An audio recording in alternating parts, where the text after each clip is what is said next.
to elect a steering committee? Please put up your hands. No, it's fine. Don't say no one, I'm asking. How many of you have come here to elect a steering committee? Please put up your hands. Okay, good. So we can all hear each other nicely, ne? Go back, please. I'd like you to go to the front slide. So that thing is wrong. It says nominating the steering committee. The language with the intervention of the EPG has been constituting the steering committee. So please step out of that normal role of winner, loser. Yeah? Okay, it's constituting the steering committee. Let's go. So there was a very reasonable request. Ms. Shabudin, this is answering the request from the meeting, that please explain to us what is going on here. Who is who in the zoo? You want the answer? No? So, what you have there is the eminent persons group. Then you have the interministerial committee.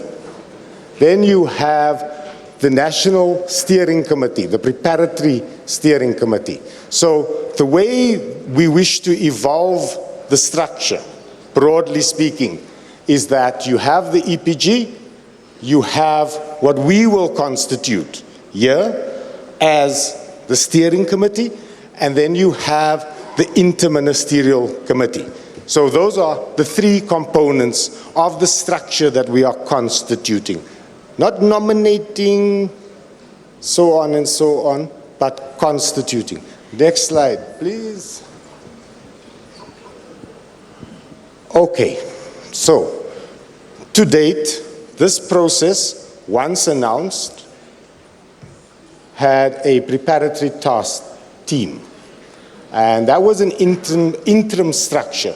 Its sole purpose, as we understood it, was to get us to this convention, to hand this process to you. Are you ready? Are you ready? Okay, so we are here now. We are here now. There was a preparatory task team. It was restructured when certain foundations pulled out. And civil society, as you've heard, with the assistance of the eminent persons group, took the process forward for this convention to be the resounding success it is.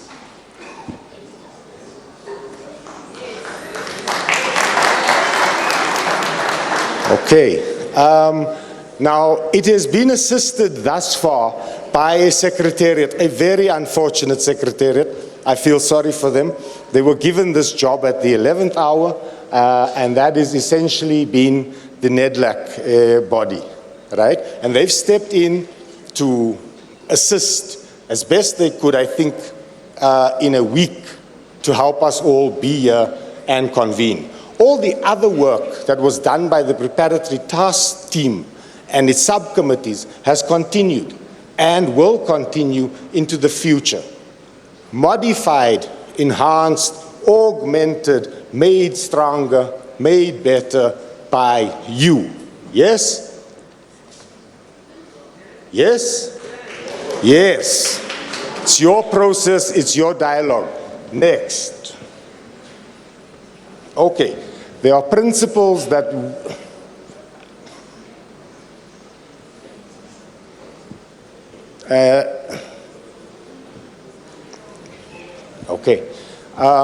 so the principles have been established, that the national dialogue must be independent, that it must have a consultative approach to ensure legitimacy, that it must be self-selecting.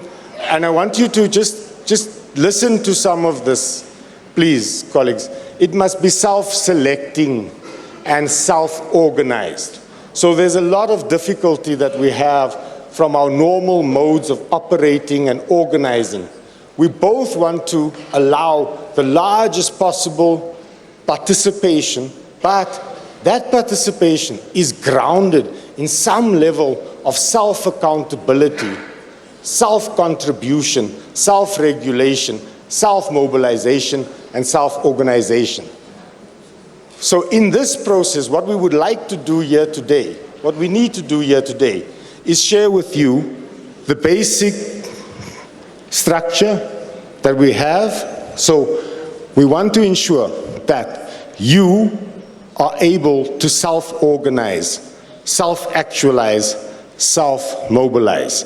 But also, remember, this dialogue is founded and grounded on principles of behavior, of conduct, of ethics, of values.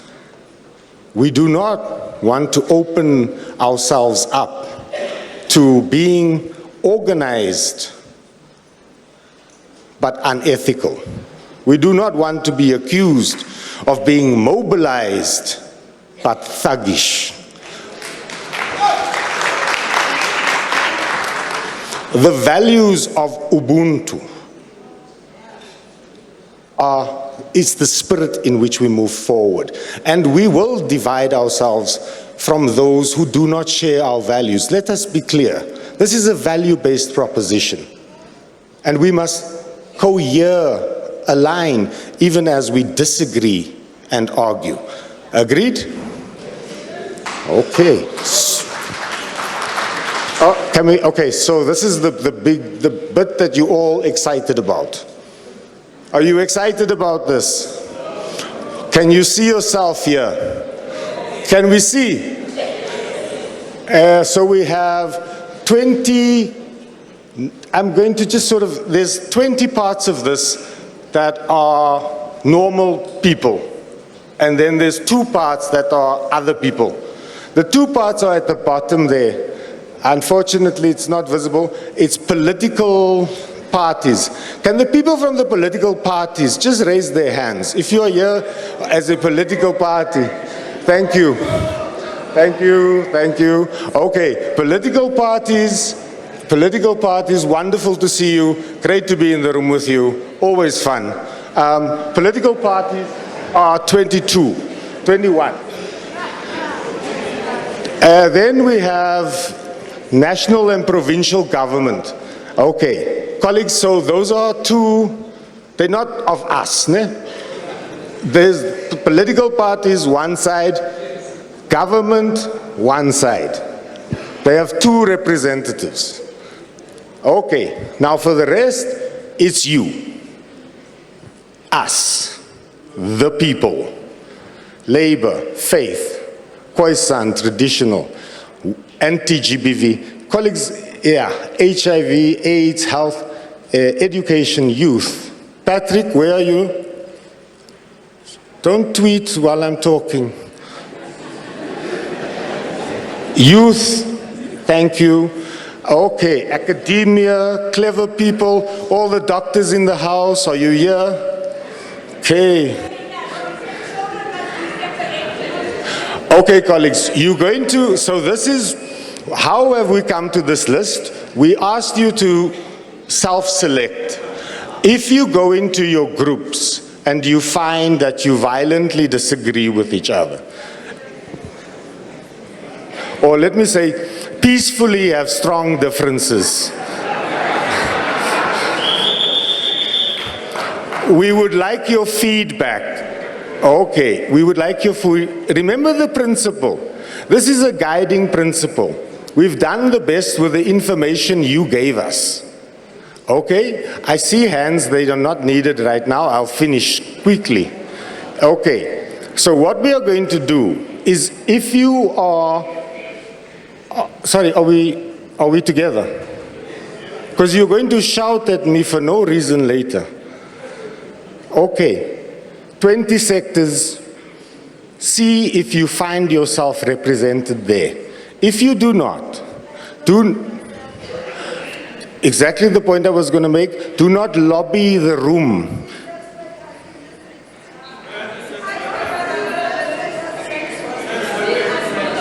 Colleagues,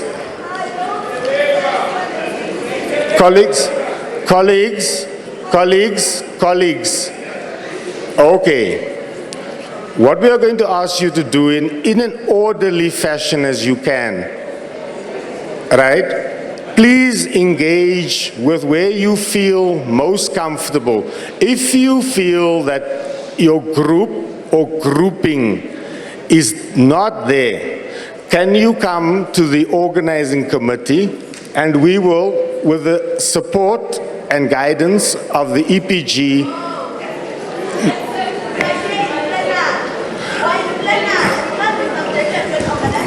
That is segregation right there. From the beginning of this Congress, you've been saying we need inclusivity. And the inclusivity you keep on saying, the coessence, the what. I, as an African woman, feel segregated because as an African woman, I feel this whole conference is based on Western philosophy. And that's not what I relate to. So because I don't relate to that, we cannot keep going on like this if we want to fix South Africa. We as a human being, we need to get rid of race. Race is what has put us in this predicament and we need to scrape that.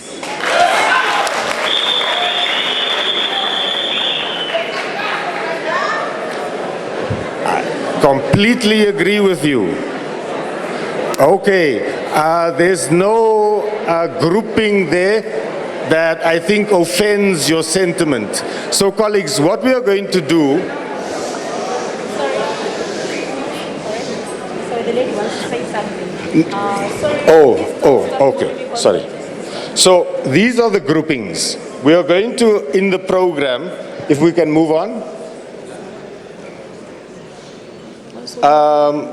to the next slide. Okay, so if you don't see yourself allocated in these sectors, there's a process where we can attempt to assist you.